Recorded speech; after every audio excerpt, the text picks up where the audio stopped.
People are losing their freaking mind over the SAVE Act. I just came across another of many videos on here claiming that the SAVE Act is a modern poll tax. And when you hear the word poll tax, I bet you picture something very, very specific. And history is very clear about what that was. For decades after the Civil War, voting in large parts of the U.S. was not free. Southern states charged citizens a fee to cast a ballot.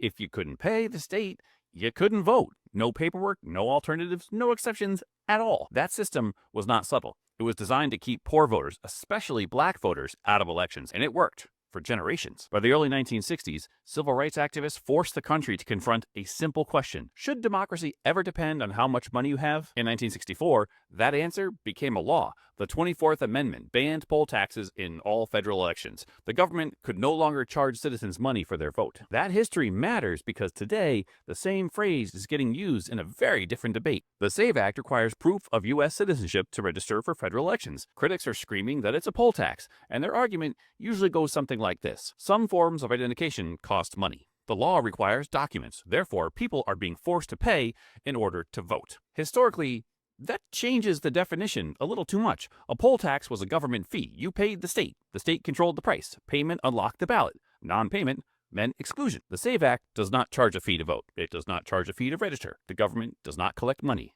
at any stage of the process. Instead, the law regulates eligibility, the same category as age requirements, residency rules, and citizenship standards that have existed since the founding era. Courts have always drawn a line right here. There's a difference between a tax imposed by the state and a personal expense that exists independently of voting. Birth certificates were not created for elections. Passports were not created for elections. Identification documents exist for school, enrollment, employment, travel, and basic legal life. Buying gas to get to a polling place costs money. Taking time off work costs money.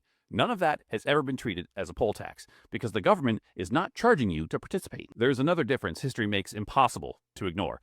Poll taxes offered no free path, ever. There was no alternative. You either paid or you were excluded. Now, modern election laws are evaluated partly on whether free identification or alternative verification options exist. When those pathways are present, courts treat the system fundamentally different from poll taxes of the past. That does not end the debates. Critics raise concerns about access, administration, and unequal burden. Those are real policy arguments that are very worth having. But historically and constitutionally, a poll tax was not paperwork. It was not documentation. It was the government putting a price on democracy. When every inconvenience gets labeled as a poll tax, the term loses its meaning. And when that happens, history stops being a guide and starts becoming a slogan. Understanding the difference, it matters, because precision is how we protect voting rights, not by blurring history, but by learning from it. You want to fight it? Fine, go ahead, but find another way, because this way is not going to work.